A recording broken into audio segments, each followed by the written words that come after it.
이틀 전 검거된 이른바 서울 송파 장롱 시신 사건의 피의자입니다. 40대 여성을 살해한 혐의를 받고 있는 피의자는 바로 숨진 여성의 남자친구였습니다. 누구보다 가까운 연인 사이에서 한순간에 원수지간이 돼버린 사람들. 문제는 이런 일이 생각보다 자주 일어난다는 겁니다.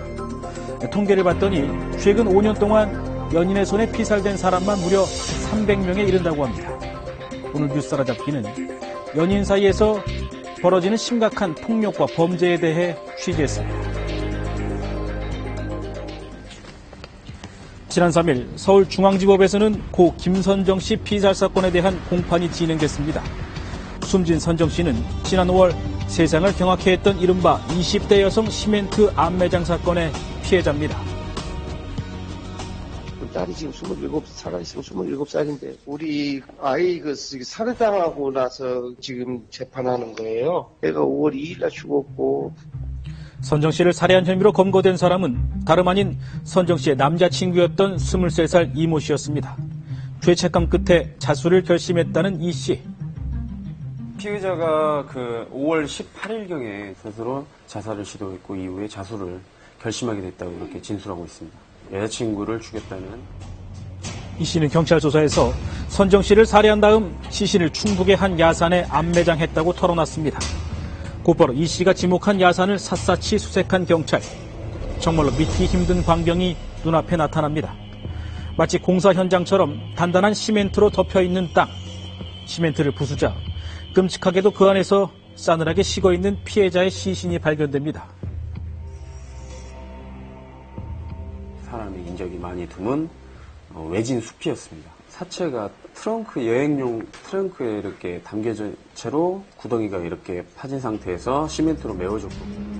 경찰 조사 결과 이 씨는 피해자가 숨지자 나흘 동안 시신을 암매장할 계획을 꼼꼼히 세웠던 것으로 드러났습니다. 시멘트를 사고 삽이며 노끈 가방 같은 시신을 유기하는 데 쓸 도구들을 꼼꼼하게 준비한 것으로 경찰은 파악하고 있습니다. 시멘트로 매립을 하자 이런 생각을 스스로 하게 됐고 시멘트도 구입하고 시멘트 반죽에 필요한 고무대야, 철망 이런 것도 수집을 하게 되고 렌트카도 스스로 빌려서 이런 치밀한 계획을 짰다고 할 수 있죠. 그렇다면 이 씨가 선정 씨를 이렇게 잔혹하게 살해한 이유는 뭘까? 술 한 잔 먹은 상태에서 피해자가 이제 이별을 일방적으로 통보하게 됐고 거기에 대해서 이제 화가 많이 났다고 합니다. 자신의 순간적인 화를 참지 못해서 여자친구를 목졸라 살해했고. 지난해 5월쯤 학원 강사와 수강생으로 만나 1년쯤 교제를 했다는 두 사람. 하지만 두 사람의 관계가 그렇게 순탄하지만은 않았던 것으로 보입니다. 당시 우연히 녹음된 선정 씨와 친구의 통화 내용에는 선정 씨가 숨지기 이전부터 남자친구의 폭력에 시달려온 정황이 드러납니다. 친구와 유족의 동의를 얻어 공개하는 당시 전화 녹음 파일입니다. 맞고 할 건 동물밖에 없어. 다른 학생들이 날 보고 뭐라 생각할까? 솔직히 맞았나 보다. 눈 감고 어른 찜질에 네가 그럴 정도로 처벌을 받은 애는 아니잖아. 이건 지난해 촬영된 선정 씨의 사진입니다. 얼굴 전체에 시퍼렇게 멍이 든 모습은 당시 피해자의 상황이 어땠는지를 단적으로 보여줍니다. 당시에 사귀는 과정에서 있었던 폭행 사건 증거사진과 진단서가 발견이 됐습니다.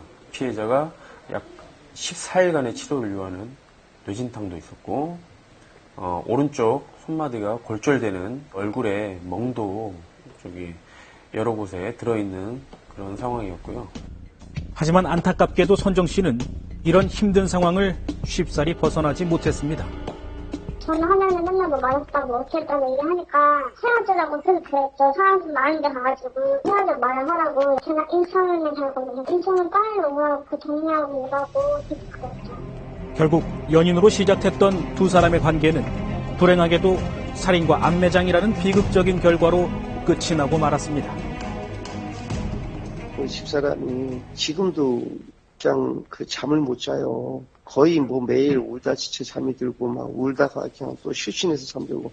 왜 우리 딸은 왜 저렇게 저런 아름다운 면에 좀 연애도 하고 이런 걸 못했을까. 정말 이 사회로부터 영원히 격리됐으면 좋겠어요. 경찰관들에게 둘러싸여 호송되는 한 남성. 지난 7월 여자친구를 납치에 감금한 혐의로 경찰의 추적을 받던 35살 이모 씨입니다. 피의자와 피해자가 사귀던 관계였는데 피해자가 헤어지자고 요구를 하니까 피의자가 피해자를 납치를 해서 감금한 상태에서 돈도 요구하고 때리기도 하고 폭행도 있었던 부분이고 얼마 정도 요구해요? 3천만 원을 더 요구를 했어요. 여자친구를 자신의 차에 강제로 태운 뒤 1박 2일 동안 감금하고 폭행한 혐의를 받고 있는 이 씨. 잠시 이 씨가 한눈을 판 사이 가까스로 탈출에 성공한 여자친구가 경찰에 신고를 하면서 끔찍한 범행은 막을 내릴 수 있었습니다. 피해자를 죽이겠다는 물론이고 가족들까지 쫓아가서 그냥 내주지 않겠다. 이사하더라도 자기는 끝까지 찾아내겠다. 뭐 이런 식으로 협박을 하니까. 지난 2일 경기도 화성에서는 헤어진 여자친구가 자신을 만나주지 않는다며 흉기 인질극을 벌인 30대 남성이 검거됐고, 남양주에서는 말다툼 끝에 연상의 여자친구를 때려 숨지게 한 40대가 검거되기도 했습니다. 이른바 데이트 폭력, 연인 폭력으로 접수된 신고 건수만 지난 5년 동안 3만 6천여 건, 이 가운데 300여 건은 살인으로까지 이어진 것으로 나타났습니다. 데이트 폭력을 당했지만 어떤 도움을 요청하지 않는 경우, 혹은 데이트 폭력을 당했지만 경찰에 신고하지 않는 경우가 훨씬 더 많기 때문에 데이트 폭력으로 인한 사건이 이보다 훨씬 더 많을 것이다. 어떤 강력범죄를 막는다, 이런 심정으로 대응해야 된다고 생각합니다. 연인에서 하루아침에 끔찍한 범죄의 가해자와 피해자가 돼버린 사람들. 전문가들은 연인 사이의 폭력을 더 이상 미온적으로 방치해서는 안 된다고 강조하고 있습니다.